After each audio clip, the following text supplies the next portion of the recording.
Hi friends, welcome back. 360 ട്രാവലറിൻ്റെ പുതിയൊരു യാത്രയിലേക്ക് ഇന്ന് ഞാൻ നിങ്ങളെ കൊണ്ടുപോവാണ്. കേരളത്തിലെ തന്നെ ഏറ്റവും മികച്ച അല്ലെങ്കിൽ ഏറ്റവും മനോഹരമായിട്ടുള്ള ഒരു കാനന യാത്രയാണ് നമ്മളിന്ന് നടത്തുന്നത്. KSRTC നമ്മുടെ സ്വന്തം ആനവണ്ടിയിലാണ് ഞാനിന്ന് പോകുന്നത്. ഗവിയാണ് നമ്മുടെ ലക്ഷ്യം. പത്തനംതിട്ട ഡിപ്പോയിൽ നിന്ന് ഏകദേശം 6:30ക്കാണ് നമ്മുടെ ബസ് സ്റ്റാർട്ട് ചെയ്യുന്നത്. ഗവി വഴി കുമളിയിലേക്കാണ് നമുക്ക് ബസ്സുള്ളത്. എല്ലാവരും നേരത്തെ ഗവിയെ പറ്റി പല സിനിമകളിലൂടെയും അല്ലെങ്കിൽ പല വ്ളോഗർമാർ വ്ളോഗ് ചെയ്തതിലൂടെ എല്ലാവർക്കും അറിയാതിരിക്കാം. നമ്മളത് കണ്ടനുഭവിക്കാനായിട്ട് പോവുകയാണ്. ഇന്നത്തെ യാത്ര ഗവിയിലൂടെയുള്ള അല്ലെങ്കിൽ ഗവിയിലോട്ട് ചെല്ലുന്ന ഒരു യാത്ര ഉണ്ടല്ലോ, അതാണ് നമ്മുടെ മനസ്സിനെ ഏറ്റവും കൂടുതൽ സന്തോഷിപ്പിക്കുന്നതും അല്ലെങ്കിൽ നമുക്ക് ഏറ്റവും കൂടുതൽ കാഴ്ചകൾ സമ്മാനിക്കുന്നതും ആ ഗവിയിലേക്കുള്ള ഒരു യാത്രയാണ്. നമ്മുടെ സ്വന്തം ആനവണ്ടിയിലുള്ള യാത്ര.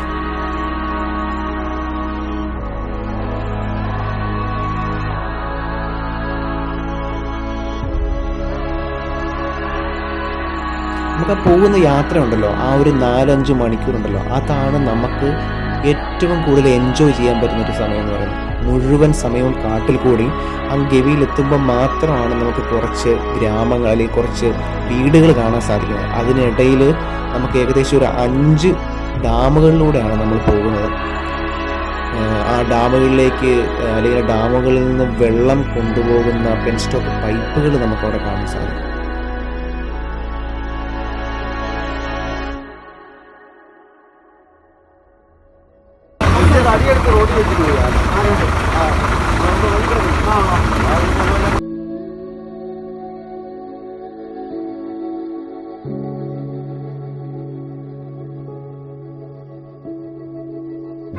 ഇതാണ് നമ്മൾ വന്നതിൽ നമ്മൾ കാണാൻ ആഗ്രഹിച്ച ഒരു കാഴ്ച. നമ്മൾ നാട്ടിൽ കണ്ടിട്ടുണ്ട്, പക്ഷെ നമ്മൾ കാട്ടിൽ പോയി അതിൻ്റെ ആവാസ വ്യവസ്ഥയിൽ പോയി അതിനെ കാണുക എന്ന് പറയുമ്പോൾ നമുക്ക് കിട്ടുന്നൊരു ആ ഒരു ഫീൽ ഉണ്ടല്ലോ.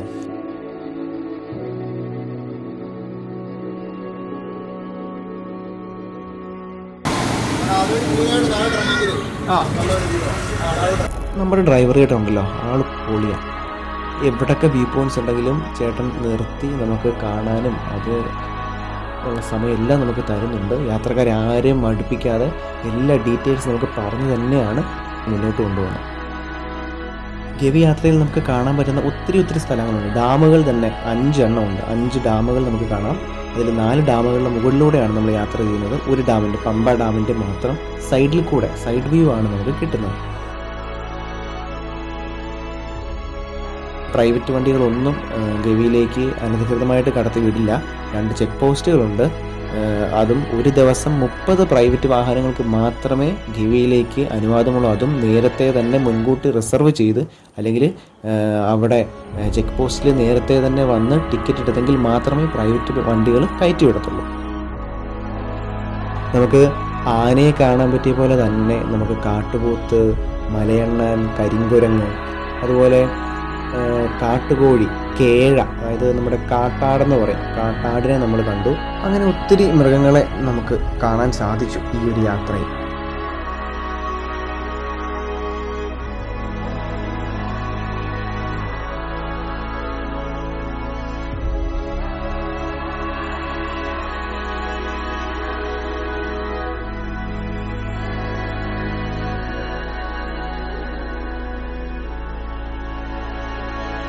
നമുക്ക് പോകുന്ന വഴിയിൽ തന്നെ എക്കോ പാറയുണ്ട്. എക്കോ പാറയിൽ നമ്മുടെ ഡ്രൈവർ ചേട്ടൻ നമുക്ക് വണ്ടി നിർത്തി തന്ന് നമുക്ക് അവിടെ നിന്ന് കുറച്ച് നേരം അവിടെ സ്പെൻഡ് ചെയ്യാനുള്ള സമയം നമുക്ക് അവിടെ തന്നിട്ടുണ്ട്. നമ്മൾ പത്തനംതിട്ടയിൽ നിന്ന് കയറി ഗവി വഴി കുമളിയിൽ ചെന്നിട്ടും നമുക്ക് മഞ്ഞിൻ്റെ ഒരു സാന്നിധ്യം നമുക്ക് കിട്ടിയിട്ടുണ്ടായിരുന്നില്ല. നമ്മൾ തിരിച്ച് കുമളിയിൽ നിന്ന് നമ്മൾ തിരിച്ചു വരുന്ന വഴി ഒരു ഉച്ചയ്ക്ക് ശേഷം നമുക്ക് പല സ്ഥലങ്ങളിൽ നമുക്ക് കോടമഞ്ഞ് നമുക്ക് അനുഭവപ്പെട്ടു. ആ കോടമഞ്ഞിൻ്റെ ആ ഒരു സാന്നിധ്യം നമ്മൾ ഇതുവരെയുള്ള യാത്ര എത്രത്തോളം മനോഹരമായിരുന്നോ അതിനേക്കാൾ ഇരട്ടി മധുരമാക്കി അല്ലെങ്കിൽ ഇരട്ടി മനോഹരമാക്കി തീർത്തു.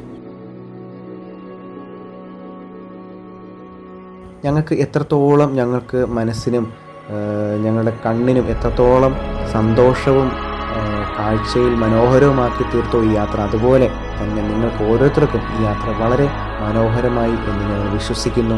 അടുത്തൊരു യാത്രയിലേക്ക് 360 ട്രാവലർ ഉടൻ പോകുന്നതായിരിക്കും.